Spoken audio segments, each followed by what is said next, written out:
Danny, how much is this? $25. Would you take 10? Sold. I can't wait for it to dry.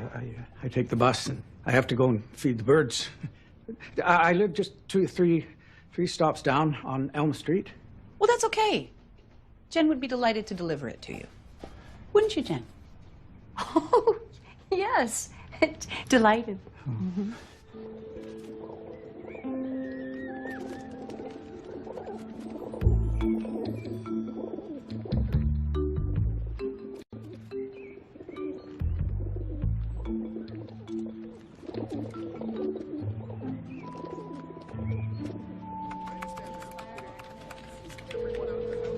911, what is your emergency?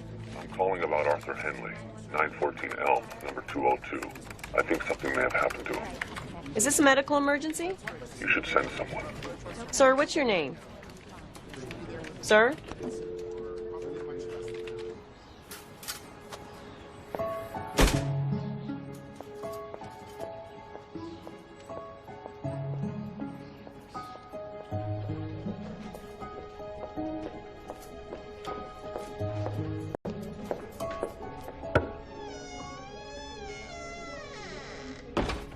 Mr. Henley.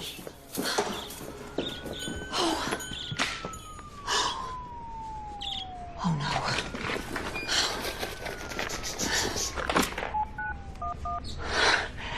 Operator, I'd like to report a medical emergency. Oh, never mind. I can't find a pulse.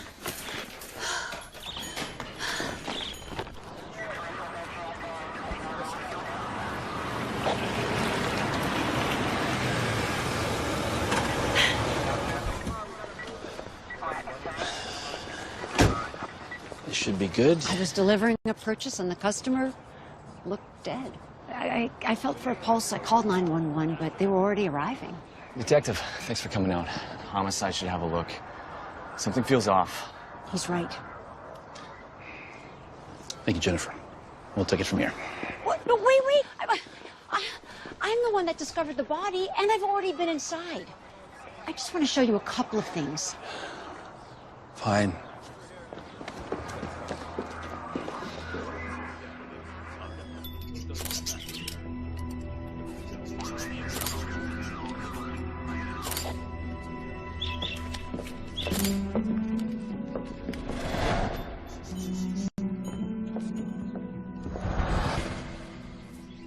Doesn't look like a struggle took place. There's no blood.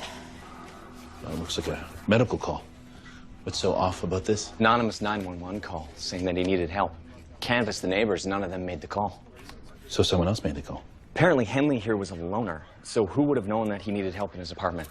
911 couldn't see the incoming number? Payphone. All right, well, what else? You had a delivery or something? Yeah, long story, but he came into the store this morning and he looked perfectly healthy. Yeah, may I?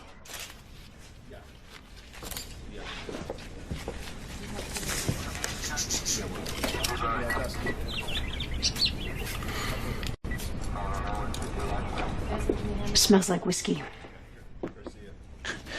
So he drank some whiskey and had a heart attack. There's no whiskey bottle. No, I looked everywhere, even the trash. And take a look at this.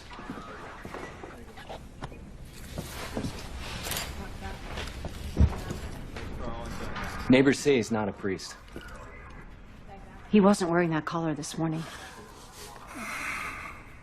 Interesting. Here we go.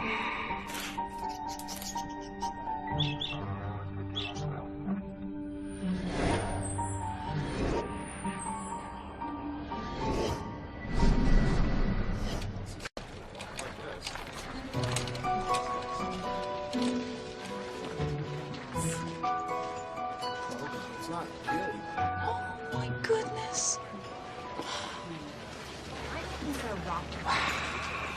You should buy it. Oh, well. You had one as a child, didn't you? Well, how did you know that? Oh, it's obvious, even without the gift. If you ever want a reading, let me give you my card.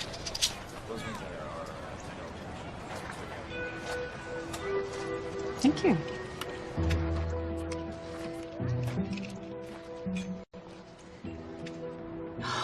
It's a tiny clock radio. Oh, Danny, this is fantastic. It's so cute. Look at the little kitchen and the little stove and the chairs. I think everything is here. Do you think it's possible that woman was really psychic? I mean, how did she know I had one as a kid? She guessed. Maybe. But that doesn't mean there aren't people out there who really have the gift. Oh, well, could you ask her to gift us the winning lottery numbers?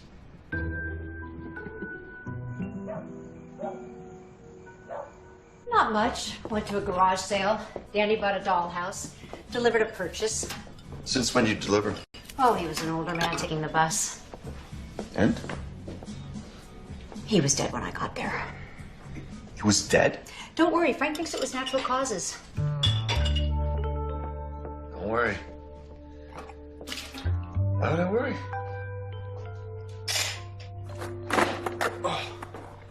You know, these guys are posting these videos on the net where they go into the wilderness with nothing. No tools, no tents, no sleeping bags, not even water. It gets cold in the wilderness. You know, I think it would be awesome. Man versus nature. You know, survival. Why don't we skip dinner and reassess that about midnight? We'll go in the backyard, dark, hungry. You know, we've never even been real camping. At the Yellowstone? That was just like in an RV. That's not really camping. Do you even know how? I was a Boy Scout. I got skills.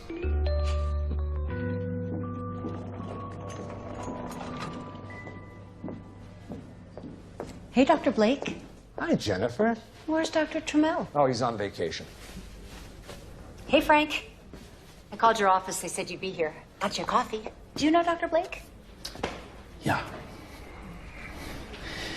Please tell me he died of natural causes. Well, he died of a cardiac arrhythmia. That's good.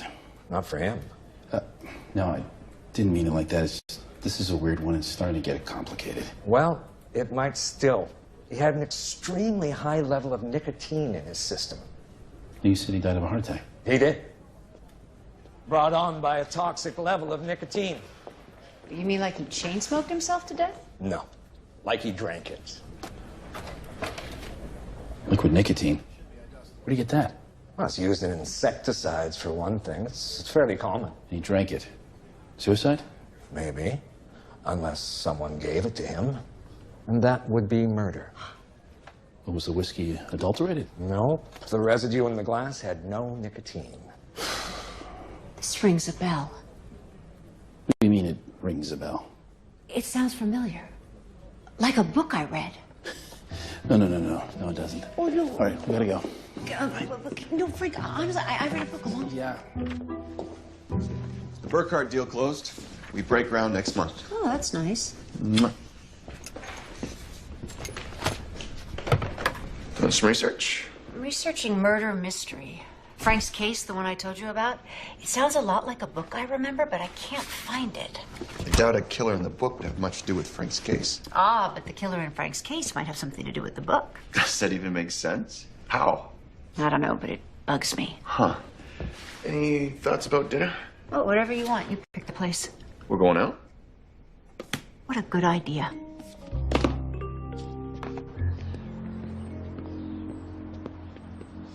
I've lived across the hall for 10 years now.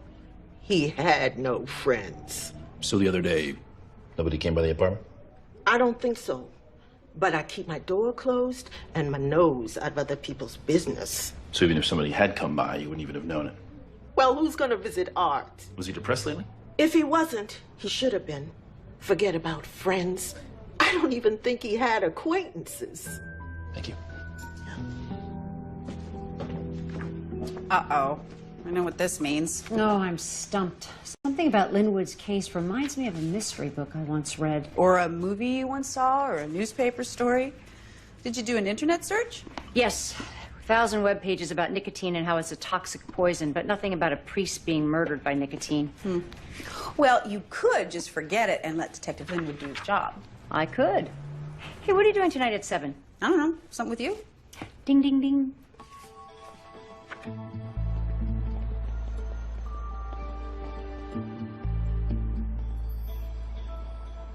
And so, as you see, the ante has been upped. Readers will not accept what they once did. Edgar Allan Poe created the template, the first modern detective story. Anybody know what the book was? Anybody? Yes. She knows. Danny. Well? Murder in the Rue Morgue. See? That's right. An impossible crime. A double murder in a room with the doors locked from the inside. How did the killer get in the room if the doors were locked from the inside? You care to answer? Orangutan. It climbed up the side of the building and went in the window. Ridiculous, huh? But that's how far we've come. And what about the mysteries that don't have murders? Oh, who doesn't love a good murder? When your story begins with a dead body, it demands a solution. Only when the killer is brought to justice is the world in balance again. We're about out of time. If anyone is interested in copies of my new book, Murder Along the Mississippi, step right up. Thank you. I'm going to get my copy signed. Well, you know your mysteries. Oh, thank you. Great talk. I'm looking forward to reading your book. Do you by any chance know of any stories that have a priest dying from nicotine poison? Sounds vaguely familiar. I'm not sure about the priest part, but as for the nicotine poisoning, I'd check out Vincent Starrett, Theodore Dubois, even Agatha Christie. She loved poisons. Worked in the pharmacy during the First World War. If you can't find it, come see me. I have references in my office. Oh, thank you. Thank you. No ring. It's probably in his pocket. Oh, cynical party of one. What? I'm just not interested. A complete wilderness experience. Everything we have is carried on our backs. I didn't know your dad was an outdoorsman. Yeah, he knows his stuff. And I need to learn these skills. You know, it's important for you to test yourself in extreme conditions. I read about some guys who did this wilderness thing, and they got all bit up by bugs. They were cold, hungry, and miserable. It's gonna be fun. Sleeping under the stars, making our own campfires, making our own breakfast. You're afraid of spiders.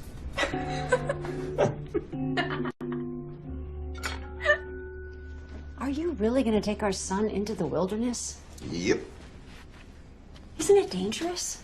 What about bears? I know how to deal with a bear. Run faster than the person your wife. I checked with the ranger station, no bears, and I got a great spot near Mount Washington. We're gonna be fine. I'll be worried. This is coming from an amateur detective who once jumped out of a burning barn. I'll still be worried. Yeah. Oh, how'd the book thing go tonight? Pretty good. I got it signed. Nice. And he gave me some leads on how to find the mystery novel that's like Frank's homicide. It hasn't been classified murder. I never said it was. At least not yet.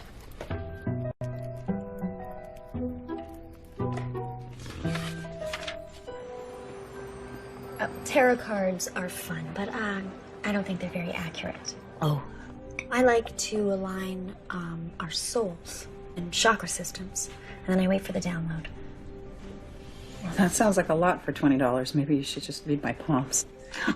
Well, today is just to see how I work. You know, if you wanted to go further, I'd be happy to help. All right. Let's start with the obvious. You've been unlucky with love. That's obvious. Well, most people who come to see me have been unlucky with love. So it's a guess. An educated one. I could have also said you've struggled financially, but who hasn't? What I do is different. I like to align our energies. Just for a second and see where it leads. You want to give it a try? Okay. Okay, extend your hands, palms up, close your eyes. Good, I'm getting a very strong connection. Just try to relax. Don't think of anything. Not a problem.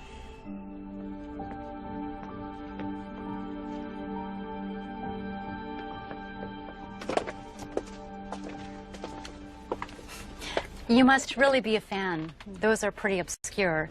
Oh, I'm looking for a specific murder from a book. The victim was a priest and he was killed by poison. What kind of poison? Nicotine. This is a compendium of mystery murders by types and methods. A priest murdered by nicotine? That's right. Poisons. Okay, nicotine. There's a few. Nothing with the priest. How about a clergyman? That work? Yes, of course.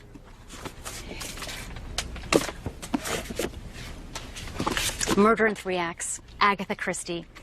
Reverend Babington is murdered by nicotine poisoning. Thank you. You're welcome. Oh, of course. Agatha Christie.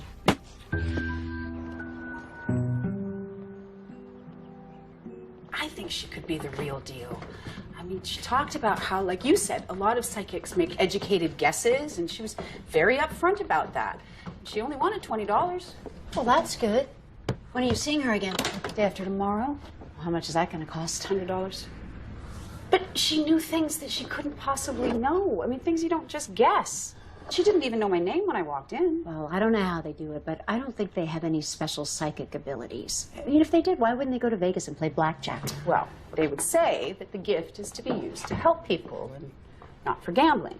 Oh, okay. Why don't you ask her if Terrence Duncan is in your future? Ugh, not interested. What? Why not? He's charming, he's handsome. What's the problem? He writes murder mysteries. So? How would I sleep at night?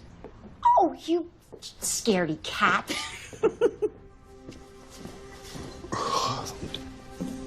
Try not to stay up all night, hon. I won't be long.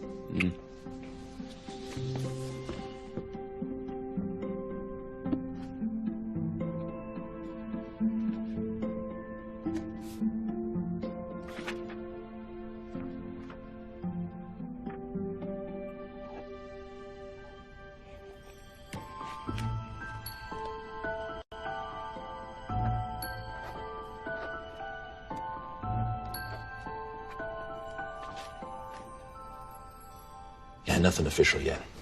But we do know the cause of death. It was nicotine poisoning.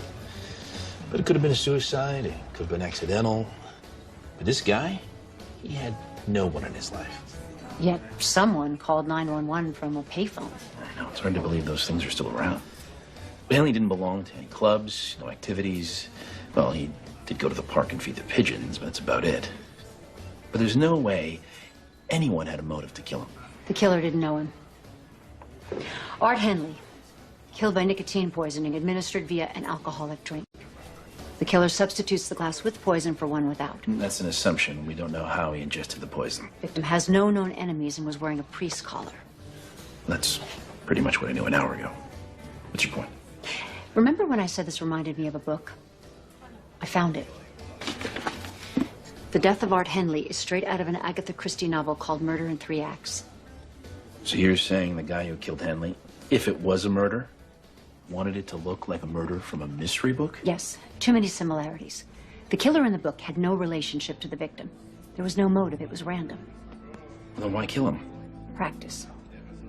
Henley was a dress rehearsal. This guy's gonna kill again. I don't know, Jen. Even if Henley's death was copied from a book, that doesn't mean he's gonna kill again. Well, he does in the book. Okay. All right, well, in the book, who's the next victim? His name is Dr. Strange. Seriously, that's his name? Yep. Okay, well, how is Dr. Strange killed? Same as Reverend Babington. He drinks a glass of alcohol that's tainted with nicotine oil. I'll be talking to you soon, Jen. Hey, Frank, where did Art Henley feed the pigeons? Freeman Park. Oh, wait! You almost forgot this.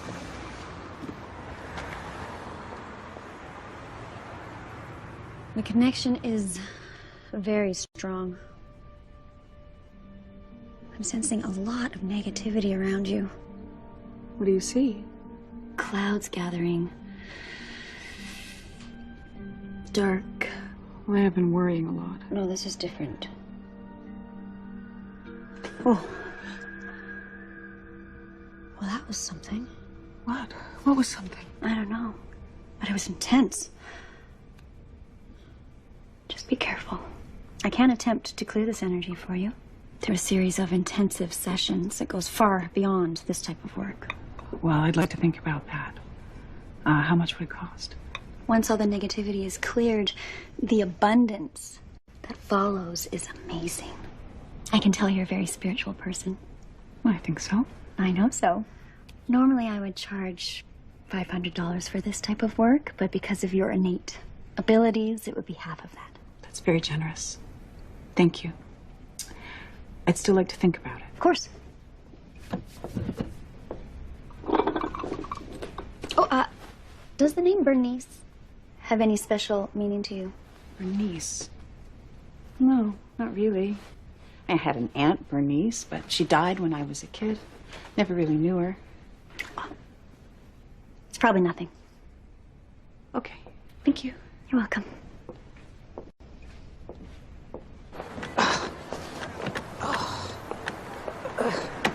Can I help? Oh, thank you.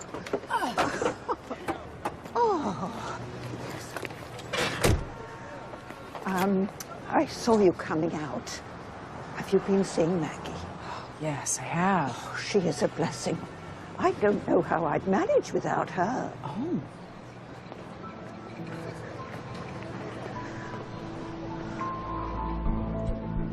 Did Art have any friends down here? People he talked with? Art?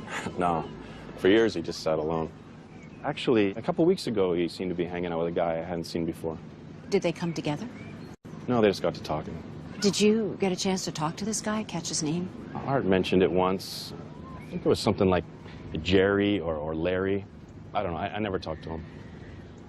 Did Art have a usual spot that he liked to feed the birds? Yeah, that was his favorite bench right there. Art was a nice guy. I'm sorry to hear he died. Me too. Thank you.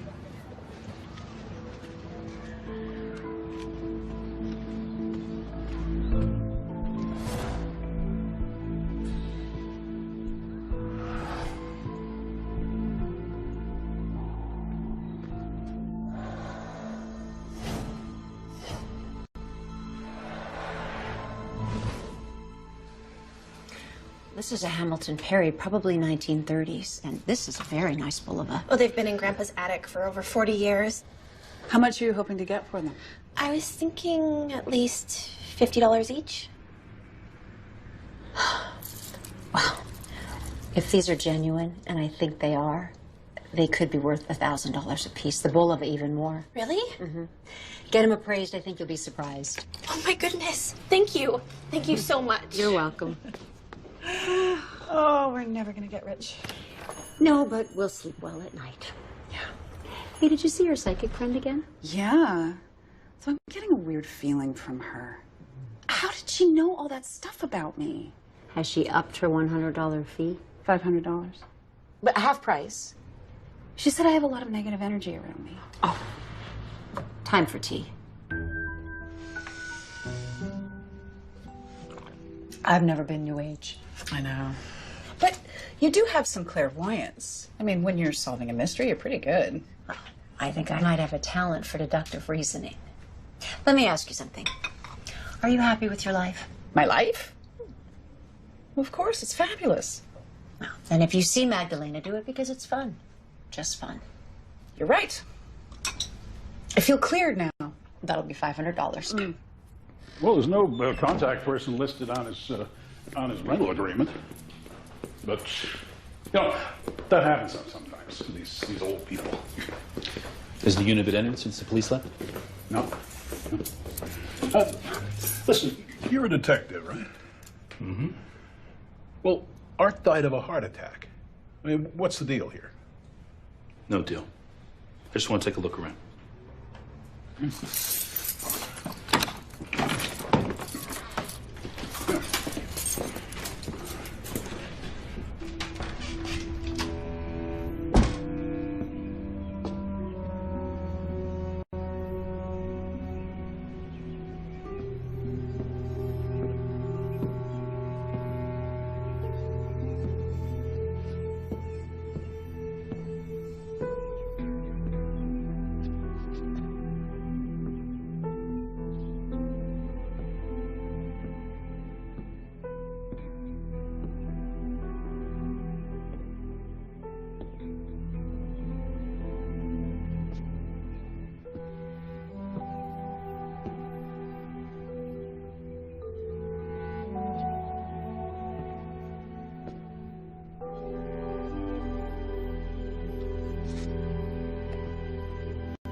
Turns out Henley wasn't a complete loner.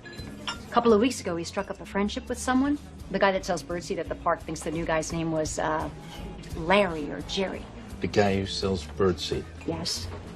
Don't be making fun of my sources.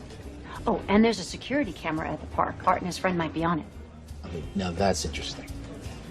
All right, I went back to Henley's apartment, taking a look around. Found that on the fridge. Life coach? Henley was seeing a life coach? Well, that doesn't make any sense. Nope. Gerald McNally. Well, that could be Jerry or Larry. Frankly, and don't quote me on this, but when someone like Henley dies with no friends, no family, no one cares. Especially when there's a case to be made that it could be a suicide. I understand, but it just doesn't seem right. Yeah, all right. Well, I'm gonna go see if I can find something on that park footage. I've been looking for a life coach. I'd be like a new client. He'd have no idea why I was there. But if you go and he's somehow connected, it could spook him. And this way, if there's anything hinky about this guy. Hinky? Yeah, hinky. Well, that's the expression, right? Just go on. Well, then I report back to you and you do what you do. I'll be like scouting patrol. No mention of Arthur Henley, Agatha Christie, nicotine poisoning, or priest callers. Right. Just life coaching. You a Girl Scout? No. The psychic knew things that would be impossible for her to know. Like what? Like Danny was married to someone named Darren. How would she know that? Maybe a partner ran Danny's plate through a database. They use tricks like that. I read where a lonely guy got taken for millions by a fortune teller. Is Danny getting too involved with this? Oh, I don't think so. She's just going for fun. So, Logan, how is the camping trip coming along? Great, just honing my wilderness skills. You guys are gonna be miserable. No, you guys are gonna wish you were there while we're sitting by a campfire, drinking hot chocolate, under the stars. You won't last the weekend. Yeah, we will. Right, Dad? Absolutely. Hot chocolate sounds good. How about I make some and we all play hearts? I'm meeting some friends at school. Yeah, and I've got to do, something. Oh, sorry, Mom. Excuse us. Chess? Why not?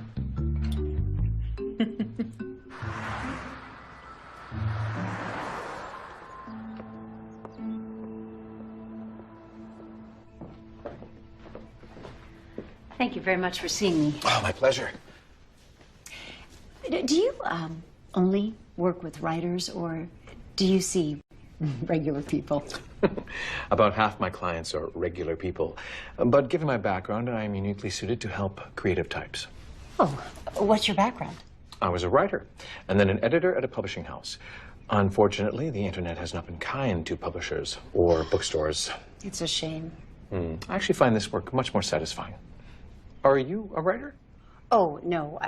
I love to read. I'm a big mystery fan. That was my area when I was an editor. Well, you'll have to recommend some books. I will. I'm not at all sure what a life coach does. Well, first off, it's not psychotherapy, okay? I don't focus on the past. I want to help you look forward and achieve your goals. It's practical. Okay. So, let's start with a simple question. Given where you are in life right now, what would you like to change? Anything at all. Off the top of your head, first thing. Frank, I'm leaving McNally's. Did you know that he used to handle mystery writers for a publishing house? You know that doesn't connect him to the bird guy. No, I know that doesn't connect him to Henley, but see if this might. I'm in the parking lot at McNally's office, and I'm looking at an endangered species. What's that? A payphone. I think Gerald McNally could be connected to Art Henley's death. How? Why would they even know each other? I don't know, but McNally's card was on Henley's refrigerator, and there was a payphone outside of McNally's office. That can't be a coincidence. Security cam footage from the day before and of Henley's death. Right. Okay. So this is the day before. There's Art Henley feeding the birds. Okay. I'll get another man joining him. He's wearing a brim cap, which is blocking his face as he approaches. And now we can only see their backs. Now, they sat and talked here for a few minutes. You know, everything seemed friendly. Now, the other man walks away. And then Art Henley walks in the opposite direction. Now, this is the day of his death. So there's Arthur Henley. He's feeding the birds. But this time, nobody joins him. All right, see? See, he's looking around as if he's expecting someone. Could he be waiting for that guy again? And he just finishes feeding the birds.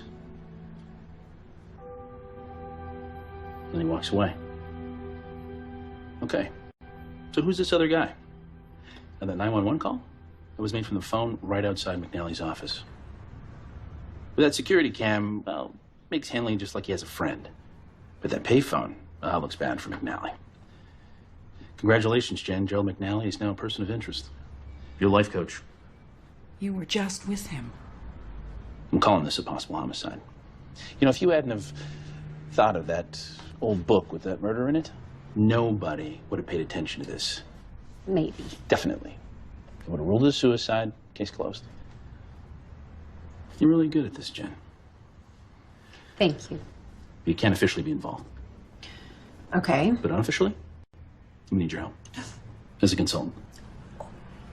Did she get a badge? No. It's just nice to be acknowledged. So if Gerald McNally is the killer, you get the credit. Oh, I don't care about that, just as long as they catch the killer. Yeah. Danny, this is an original Tonka. What? That's nice. Yeah, I'm gonna buy it. Okay, good eye. Hi. I'm Danny. We met outside of Maggie's. Oh, yes. I had the most amazing session that day. She was able to cross over and talk with my husband. Your husband is deceased? Several years now. Oh, Maggie's been a godsend. I mean, there's so many things that are hard for me to manage without him. Investments, for instance. So, is there anything special you look for at these things? Oh, yes. I collect Lefton cuddles. They're really hard to find. Would you be interested in a White Cat creamer and sugar bowl set? Really? You have one? And I have a little shop, and I'd love to see your collection. I'd be happy to bring them out to you. Oh, that would be wonderful. Oh, let me give you my address. Okay.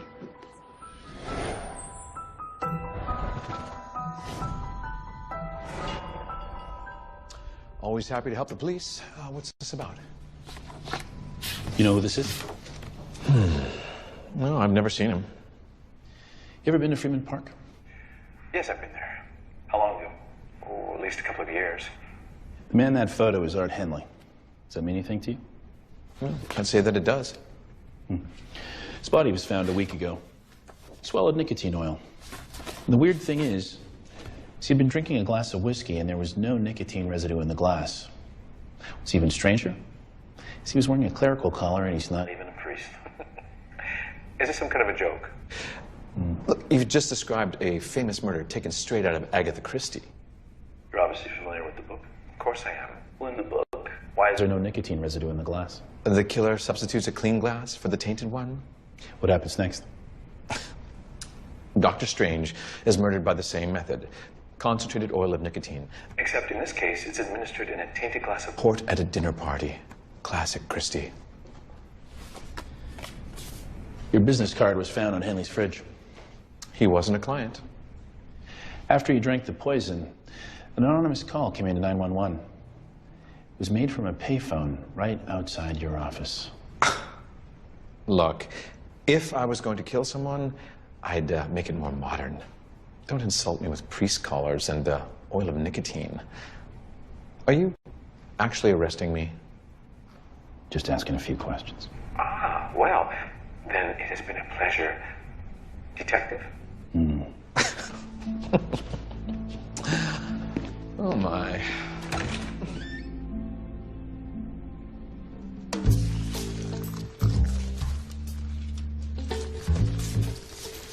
Okay.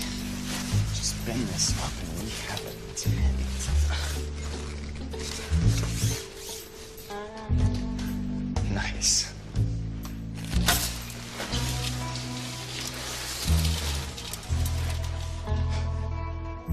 I'm being tested. You sound worried that it's a scam. Well, Madame Magdalena claims to be the go-between to the other side, and this poor widow thinks she's getting investment advice from her deceased husband. Call Frank. They got a bunco squad of deals with scamsters and frauds. Exactly this kind of stuff. Oh, that's a good idea. I'll call him tomorrow. Good. I see the tent outside. Uh-huh. How's the big camping trip coming along? We're almost set. Yeah, getting back to nature. It's gonna be great. You should join us on the next trip. Maybe. Not. Oh. I am afraid that she is robbing her blind under the guise of communicating with the other side. Well, as long as Claire's competent, she's entitled to make her own decisions. You know, a family member, now they can complain to Senior Protective Services, but Danny doesn't qualify. What if she defrauded me? Well, then you make a complaint and our fraud unit will investigate.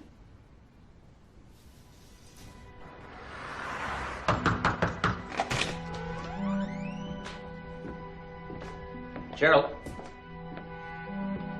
Gerald?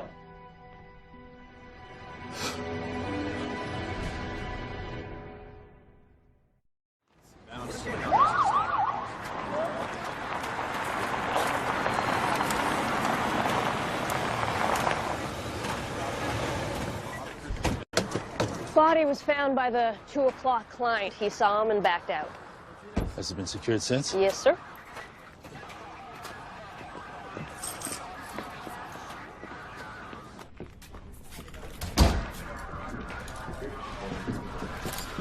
No obvious wounds. There's blood around the room, but none on the body. Blood on the coffee table, some on the carpet, and look at this. Okay. Thank you. Thank you, sir.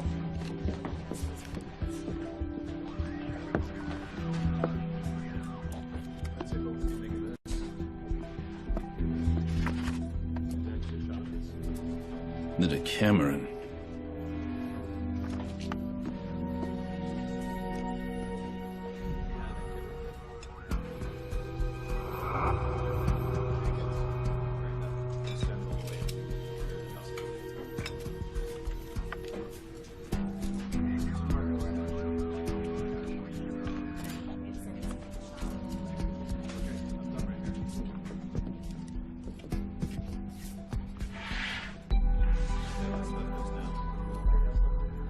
Sigerson.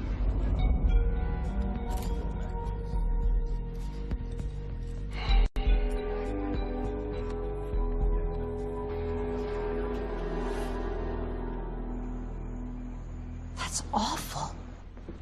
I can't believe it. I just saw him. Was this the second murder for murder in 3 acts?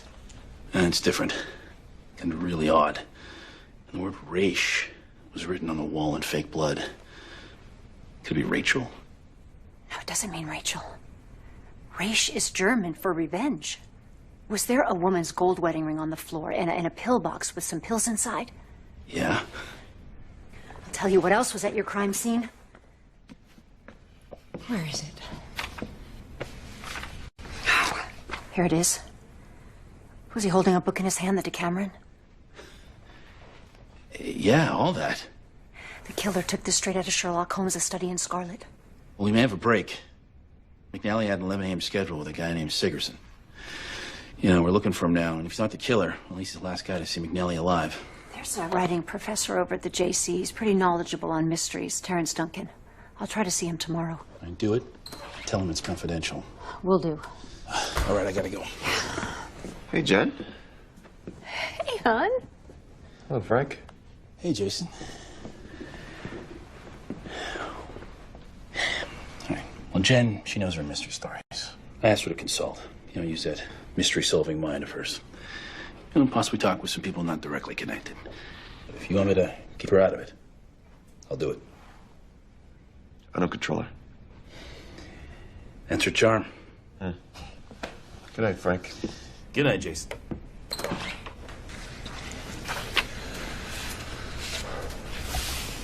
New book?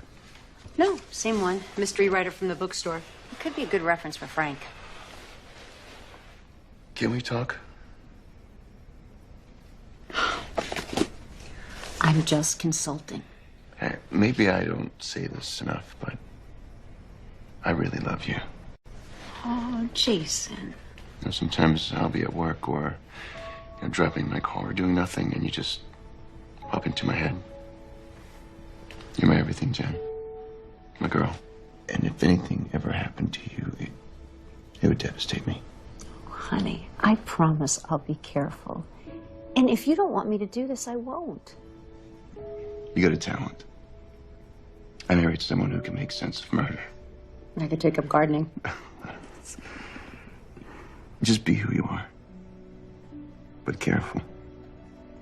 I will.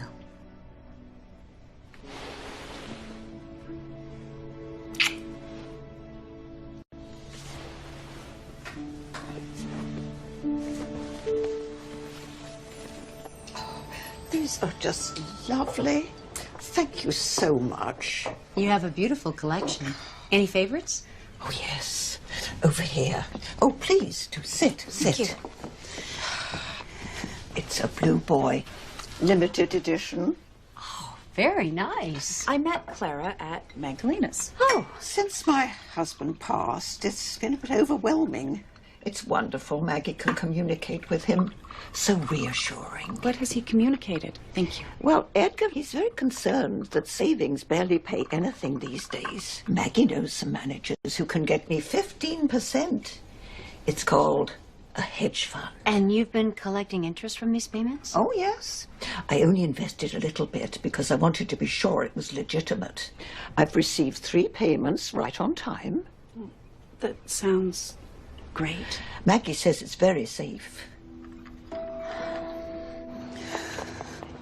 This isn't good. It sounds like a Ponzi scheme. What can we do? I don't know. But nothing is not an option.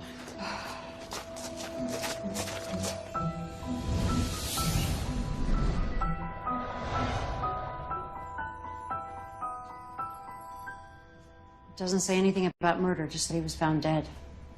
Well, that's good. It means Linwood was able to keep a lid on it. For the time being. Is this any good? Not bad. Period mystery set on a riverboat. Hey, you want to come over for dinner Saturday night? I'd love to. Who else is coming? Nobody. Yet. Yet. Uh-huh. Where are you going? Oh, meeting with the author at his college. Well, have fun. Yeah. Just be here working. Hello. Oh, You finish it? I am halfway through. It's really good. It must be so difficult to get published these days. Near impossible. That was self-published. Worked out well. I keep most of the money. Did you see today's newspaper about the murder?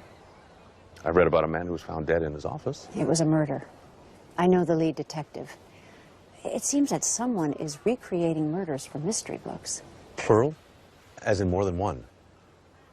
When you came to my lecture and asked about nicotine poisoning, you were talking about a real murder? I was. Did you find the book? Murder in 3 Acts. Agatha Christie, of course. And this new murder? Sir Arthur Conan Doyle, A Study in Scarlet.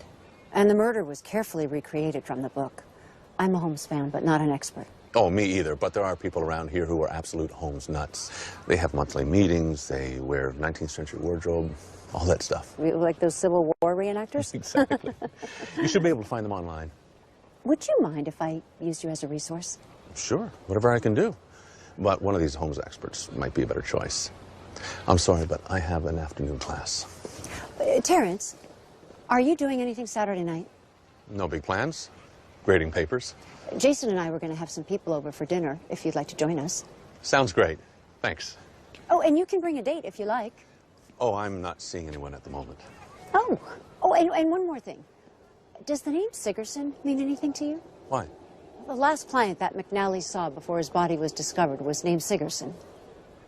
Well then, you're looking for Sherlock Holmes. Sigerson was the name he would sometimes use when he was in disguise.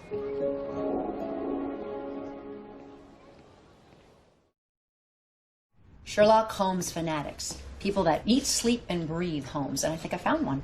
Who's that? Dr. Miles Fowler, professor of English at Littlefield College. Noted expert on Conan Doyle. Littlefield. It's pretty prestigious. Yeah, not that far a drive. So are you crossing over today? Yes, I'm going to see if Magdalena can put me in touch with my deceased Uncle Eric. You had an Uncle Eric? No. No one in my family, past or present, ever named Eric. This will be in my purse, just in case I get any messages from the beyond. Well, look at you, you little sleuth. Oh, and we're on for dinner Saturday night. What aren't you telling me? Just be there at 7 and wear your pretty green dress. Green one. I'm wearing sweats. You.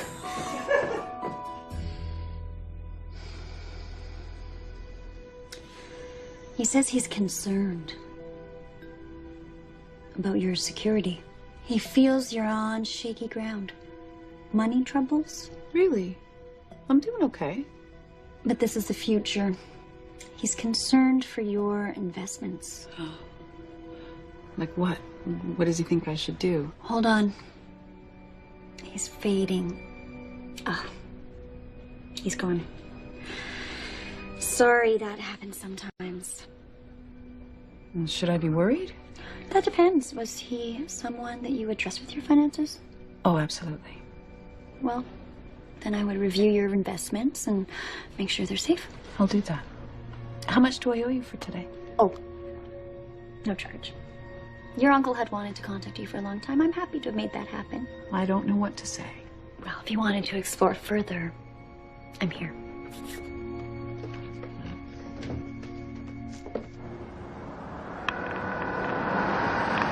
Linwood. Hey, Frank, I just met with Terrence Duncan, the mystery writer. He said Sigerson is the name that Sherlock Holmes uses when he's in disguise. Interesting. I found a Holmes expert at Littlefield College, Professor Miles Fowler. I'd like to talk to him if that's okay. That's a good idea. Let me call him first. Okay, go ahead and call him, and I'm on my way there to see him now. Good work, Jen.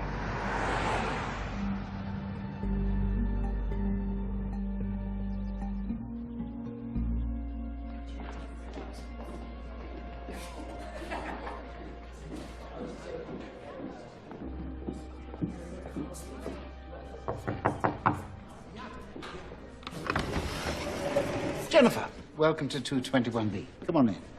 Thank you.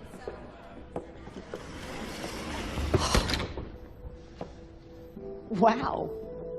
It's Sherlock Holmes' study on Baker Street. Yes, I find it relaxing and inspiring. Please have a seat. Thank you. And thank you for seeing me on such short notice. Well, Detective Linwood called and asked for my discretion. A serial killer of a literary bent. First Agatha Christie and now Sir Arthur Conan Doyle. Yes, a study in Scarlet.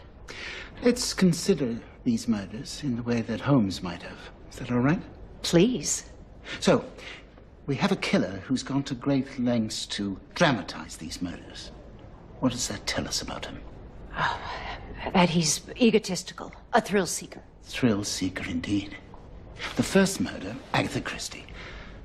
A murder without a motive, which throws her Detective Poirot off balance. Well, very difficult to solve when there is no connection between the victim and the killer.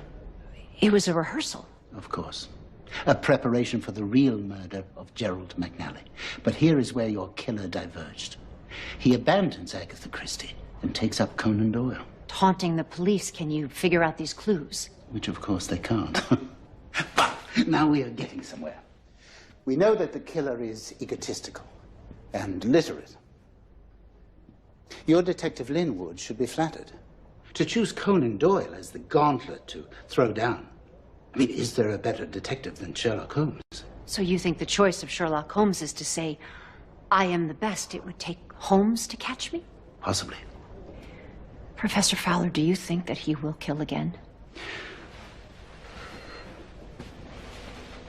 This is what I have learned about serial killers. He will continue to kill because he is addicted to the feeling he gets when he does. The killer knows right from wrong, but couldn't care less. Have you ever imagined what it must be like to hold someone's life in your hand? No. I have. To write about killers, to understand them, I have to know how they think and how they feel. I can imagine. Oh, I doubt you can. So, We know that the first murder was a trial run for the second. Focus on McNally. Forget about Art Henley. It's a human life, Professor Fowler. Well, forgive me for sounding harsh, but Sherlock Holmes was cold and calculating. He had no wife, no child. He never comforted the bereaved, but he always found his killer. And if you want to find this killer, focus on McNally. As Holmes might say, the game is afoot.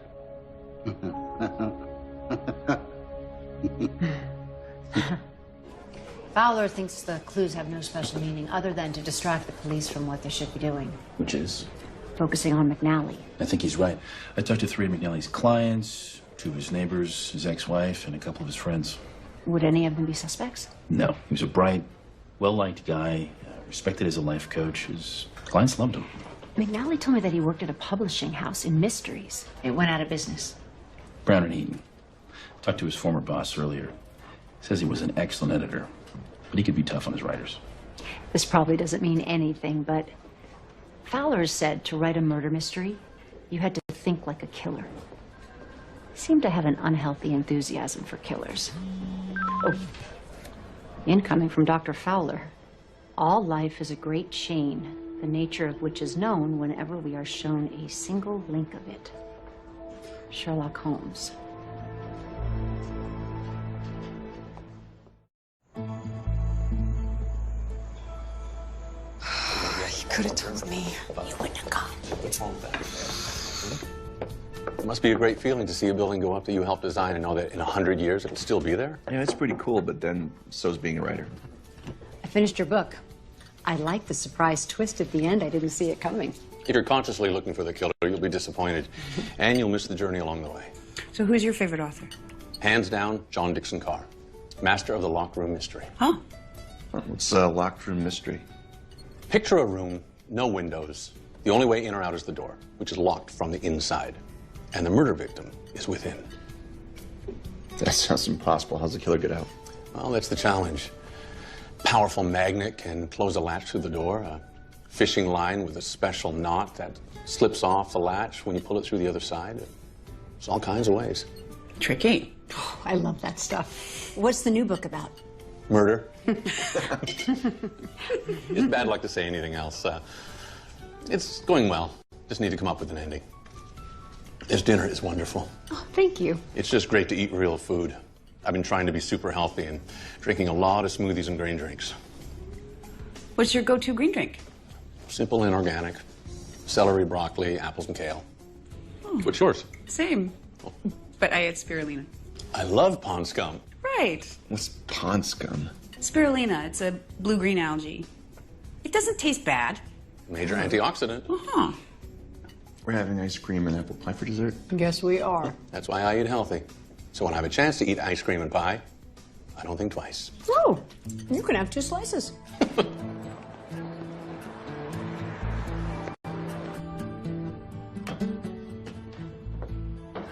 Good morning. Good morning. So I hate to admit it, but I had a really good time, and he is really handsome and really smart. But? A guy in my watercolor class asked me out. And I don't know this because... Because it's really new and nothing might happen. Oh, pond scum. Double dose, drink up. Well, Frank, green drink? What? Yeah, I've already had my leaves and clippings. Thank you. But it's... Oh. Oh, that looks horrible. It is horrible. I was thinking about Professor Fowler. You know, the text, the Sherlock Holmes quote. What do you think it means? I think it means that Sherlock Holmes could solve an entire crime by seeing a single clue. I'm thinking he's telling us that we already have everything we need to solve it. But he's also saying don't pay any attention to Art Henley, right? So we should do the opposite and focus on Henley? I took a closer look at the security cam footage. All right. Now check this out. Enhance and enlarge it. That looks familiar. Yep. But does it look like this? I think you've got a suspect. Mm-hmm. Professor Fowler. We've got what we'll need. Did you test your flashlight? Do we look like green hornets? Greenhorns. Is that even a thing? Okay, we're back on Sunday evening. I left a map on the dining room table of our location, okay? Ask your father what he's going to do if he sees a bear. Bears? They have bears up there? Wilderness? What part of wilderness and bears don't go together? Love you, hon. There's no bears. Probably. Logan, have fun. Be safe. Spa day tomorrow? Oh, yeah. Well, where else can I get that sort of return? It's not the return. It's the risk. But I have been getting paid. Right on time. I'm going to the Valley Pines Bank next week to see about a reverse mortgage. I asked Maggie to communicate with my deceased Uncle Eric. There was never any such person. I invented him to see if Magdalena was real. Well, possibly another member of your family was trying to contact you. I really feel when I'm with Maggie that I'm in the presence of my Edgar. What can we do? I'll go by Adult Protective Services tomorrow, see what they say. I can't believe people take advantage of senior citizens like that. Just ask my Uncle Eric.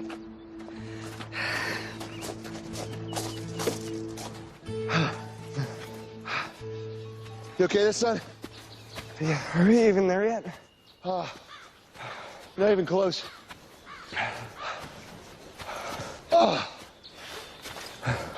You know, I think we forgot something. Wait, what's that? Sherpas. How do you get in here? It's just the tent. You got the compass, right? Well, you gotta hand it to the guys. They really did it. Sitting out in the cold and dark like Neanderthals. Oh, I love this part. You know they're gonna kiss. I've seen it a million times. Oh. Well, what do you want to watch next? Can you watch that again? Yeah.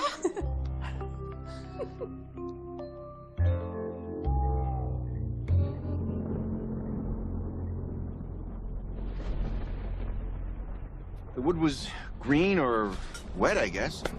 No fire. No dinner. We had that granola bar. No internet. It's the great outdoors. So is that it? We just sit here, freezing. We enjoy the solitude, son.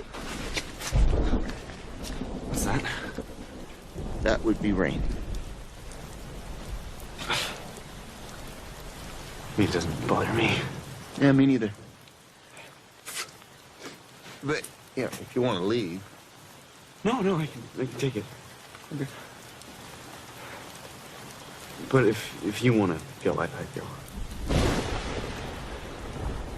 You know, I saw a motel in that town that we drove through. I saw the diner. You know what? We'll just come back Sunday. You know what they don't know won't hurt them, right?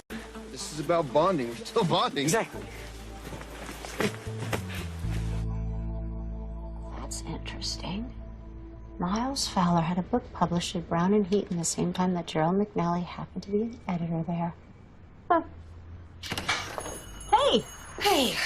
So, I went to Adult Protective Services, and Frank was right. As long as Claire's competent, she can do whatever she likes. She'd need a family member to file a complaint. She doesn't have children? No, so that's out. What are you thinking? What would Madame Magdalena do if she thought she were about to be arrested? That just might work.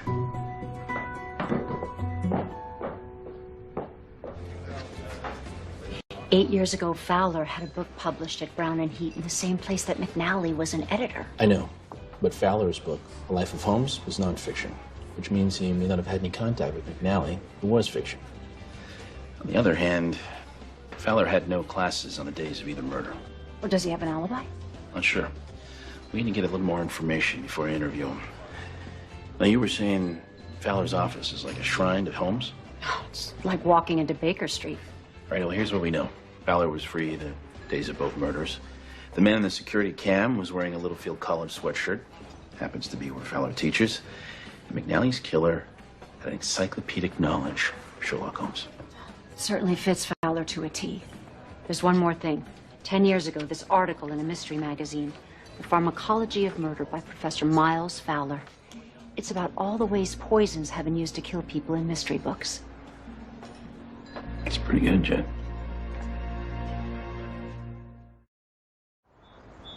I wonder how they're doing. Not too well. I saw on the news it was raining up there. Pouring. Oh, now I feel bad for them. I could show you where they were going. How? I have a program that shows a satellite view of almost anywhere. And if there's a signal, I can pinpoint Dad's cell phone. Really? Hmm?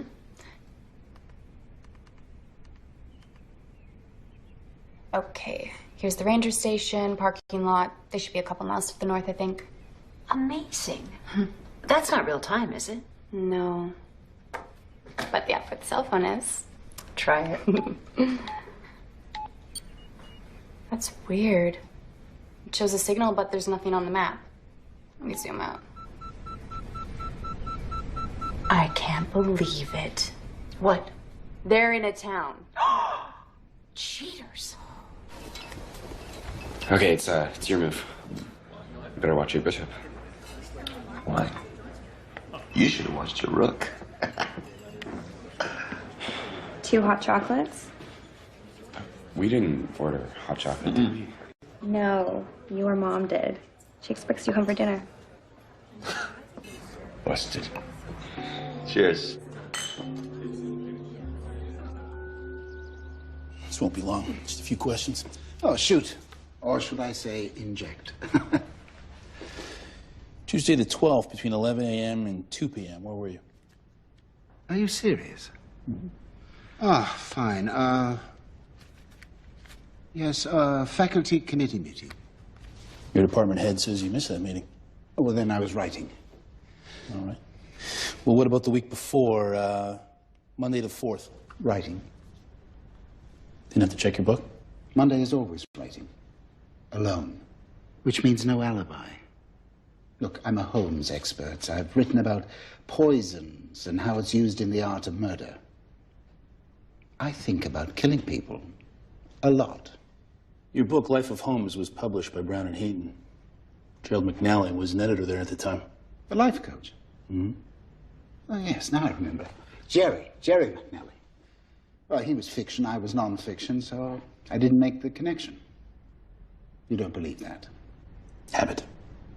Yes, well, now you have a problem, because he was the last person who should have been a life coach. He was not a nice man. How so?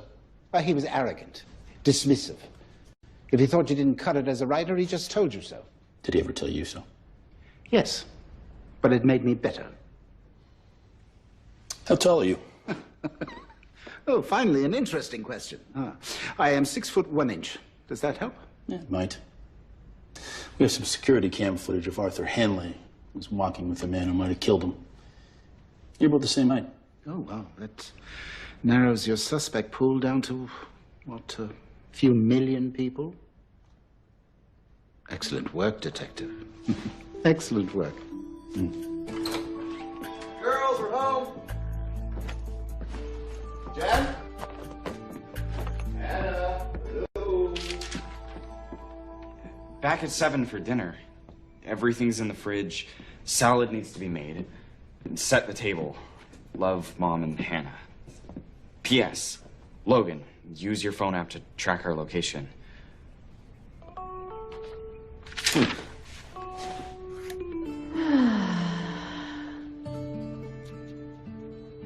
Now this is what I call getting back to nature. We will be going outside. Is that where the massage tables are? Yep. In a tent. Kind of like camping.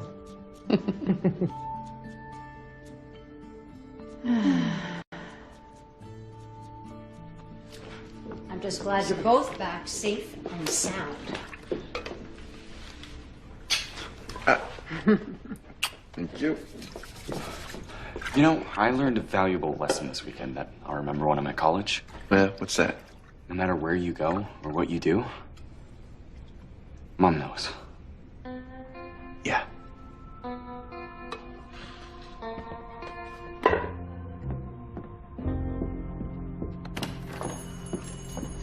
Hello. Oh, hi, Terrence. I had a lovely evening. Thank you so much for the invite. Oh, you're welcome. It was fun. So, I took another look at Study in Scarlet. The killer arrived by a horse-driven cab. If your suspect was truly recreating the crime, he would have taken a cab. You might be able to see the cab company's records to see if anyone was dropped off that address. That is very smart. Oh, and I was able to make a connection between McNally and Fowler. It turns out that McNally was an editor at Brown and Heaton the same time that Fowler had a book published there. Wow. You had to dig deep for that. Well, it sounds like Linwood has a viable suspect. Yes, it sure does. You should meet Frank. Maybe we could all have lunch one day this week. Sounds good. I'd like to ask you a favor. You're a mystery fan. Would you be willing to read my new book? Give me some objective feedback? Sure, I would love to. Just tell me when. It should be ready next week. One caveat. I can't send it to you, but I'll make a hard copy you can read in my office. Writer's paranoia. Understood. Is Danny here?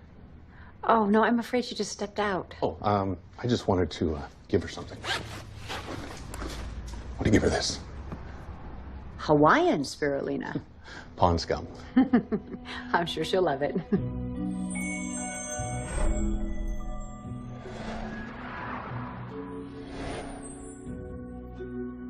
Gerald McNally's death was by strychnine poisoning. Now, my first thought was it was in the pills, but it wasn't. What were the pills? Sugar. No trace of poison in his stomach, so he didn't ingest it. I re-examined the body.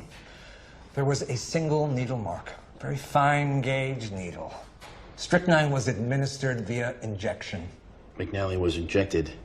There must have been physical contact. Low cards principle. A perpetrator will bring something into a crime scene and leave with something from it. I want every inch of him gone through. Clothes, shoes, whatever. If the killer held or restrained him, he left something on the body. All right?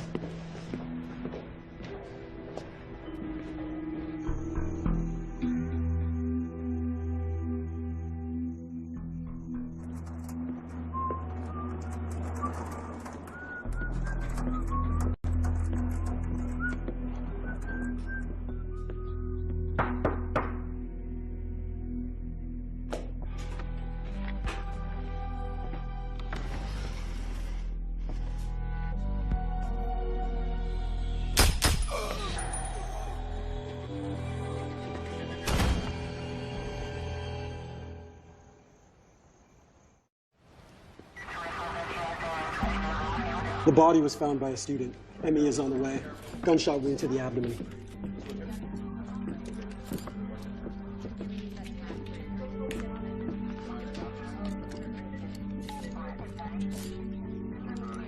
Hey, Jennifer. Yeah, I'm at Littlefield. Professor Fowler's dead. Looks like we got another one.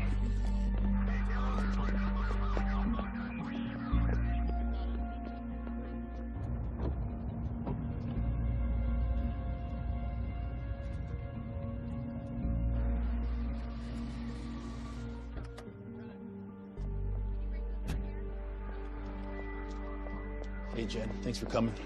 What did the killer leave behind? Oh, you'll see. This guy's really bragging now. He even left a note. The butler did it. Funny, huh? Fowler wasn't wearing any cufflinks. So obviously the killer placed it there. I think I know what book this is from, but this isn't right. What do you mean? The body is supposed to be found at the bottom of a circular staircase. Like this? Okay, I got this. Mary Roberts Reinhardt. Who? This murder is from the circular staircase. I read it last year. The victim is shot. The body is found near the base of a circular staircase. There's a cufflink, mother of pearl with ruby, found near the body. She was the first to use the phrase, the butler did it. I think I know where the gun is. If he's following the book, he would have tossed the gun in some bushes. It might even have the name Halsey engraved on the side. I've never heard of this writer. Reinhardt? Oh, she's huge. The American Agatha Christie. Frank, look.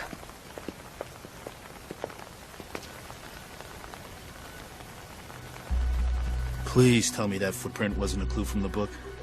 Nope. Good. Finally. Looks like we might have caught a break. It's horrible, but it's fascinating. There's a guy killing people right out of classic mysteries. The murders have to be connected. Why hasn't a newspaper caught up to this? Frank's been able to keep the details pretty quiet, but I don't think it'll stay that way for long. So how long did it take you to realize that the camping trip was not going to be the best time? Well, let's see. Put the backpack on. Took about 5 steps, and I knew. I'm glad you went. Good bonding time. Yeah. I'm going to go downstairs and check my notes. Don't stay up too late. I won't.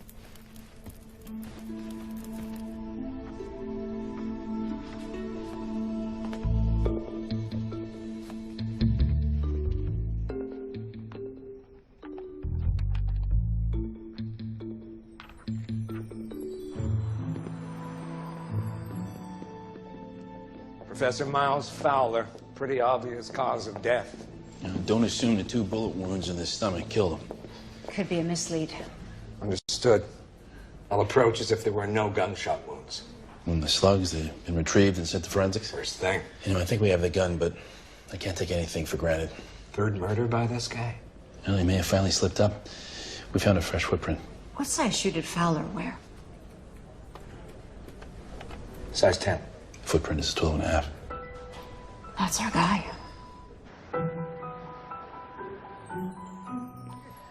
We've been looking at your finances, Clara, and I'm sure we can help you with your investments. I have a bit of a tight schedule. I assume the paperwork is ready? Oh, it'll just be another moment. I appreciate your patience. Hi. Oh, glad you could make it, Laura. This is Laura from the Department of Social Services. The bank has reason to believe that this could be a situation of elder fraud. Could you describe your relationship to Clara? I resent that insinuation. This has taken up far too much of my time. Melody. Yeah, we'll be in touch.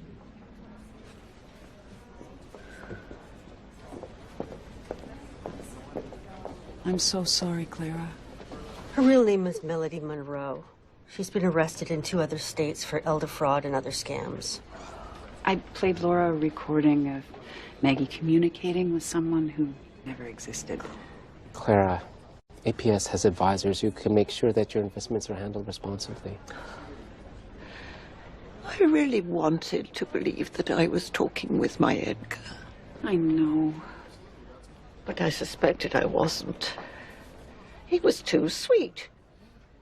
Edgar would have been really grumpy if I'd bothered him on the other side.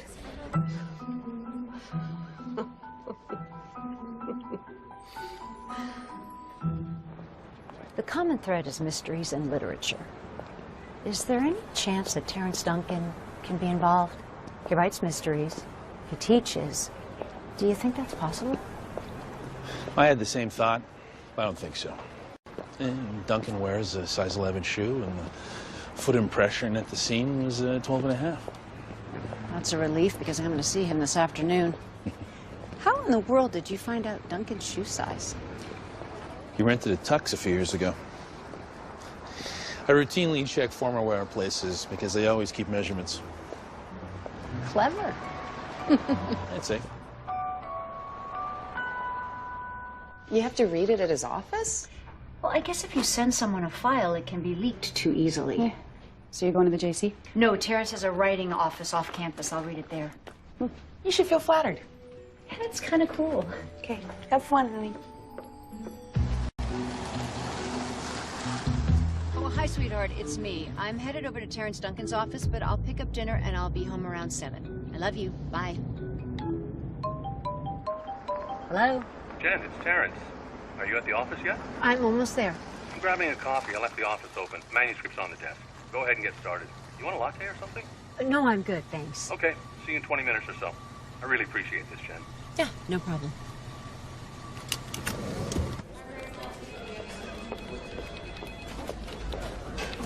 There's a name on the list here.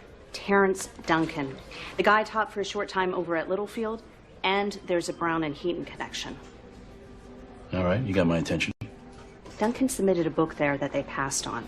They caused a big stink about it. The rejecting editor on this book was Gerald McNally.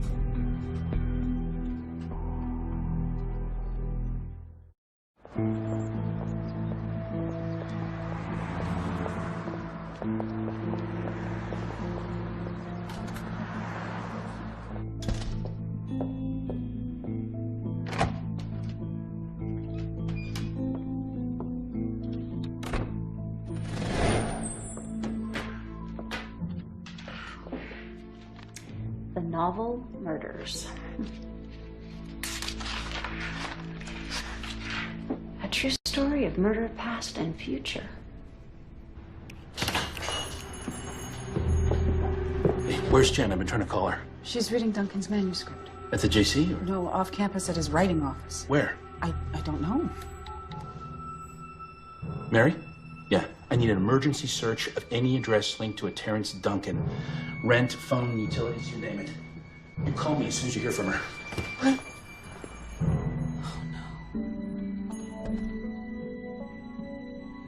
I first saw Art Henley feeding birds in the park alone. Misdirection. The card left on the refrigerator points to Gerald McNally, but the security camera in the park is an all-seeing eye. With a Littlefield College sweatshirt and hiding my face, I send you after Professor Miles Fowler.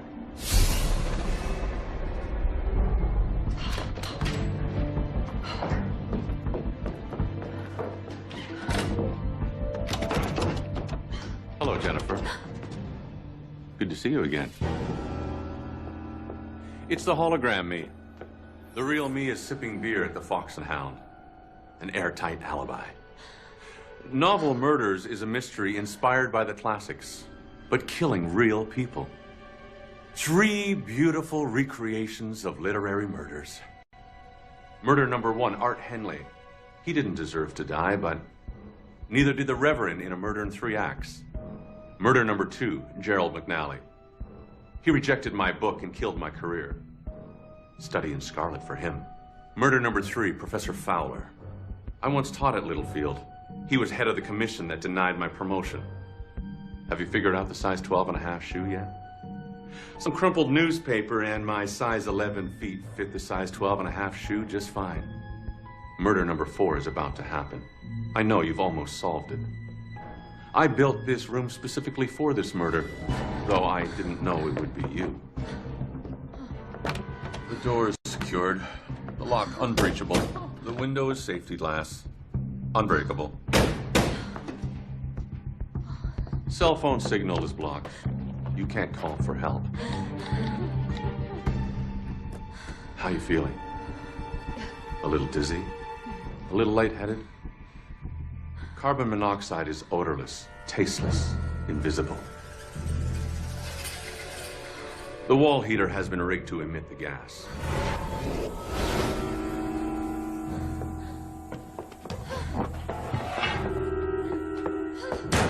And we're overcome by carbon monoxide. Tragic. Recreating classic murders and topping it all off with a wholly original locked room. Should be a bestseller. Goodbye, Jennifer. Thanks for the inspiration.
Jennifer? Jennifer! Jennifer!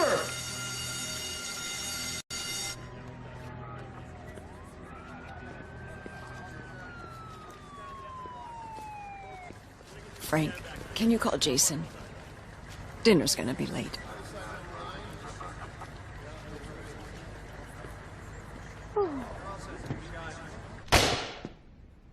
This dried nicely. I think I'm gonna give it to the DA.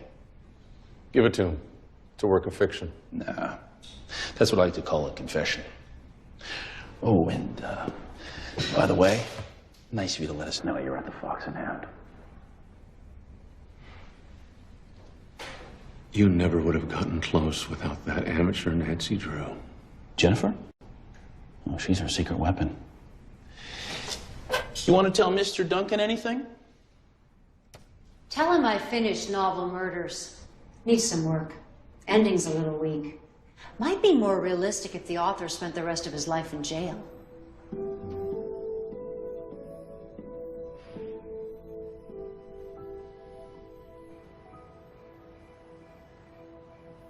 He seemed like a nice guy. We went to his book signing. He was very charming. Usually are. That sweet man who bought the bird. He was really killed just for practice? Duncan wanted to see if he was capable of murder, so he copied a murder from an Agatha Christie book. That's so sick. And he built a room just to kill you? Well, I don't think he knew his intended victim when he built it, but he did know I was getting closer to figuring out the murders. He made a hologram. Yes. It was like he was there the whole time. Huh. Like Tupac at Coachella. Okay, so did I get this right? You were worried about Dad and I camping while you were giving manuscript notes to a serial killer? Mm-hmm. Oh, there's no way Duncan's getting out, right? No, not a chance. We got him cold. That call was the mayor's office. They're putting Jen up for the Citizens Medal of Honor. Mom! This is so exciting.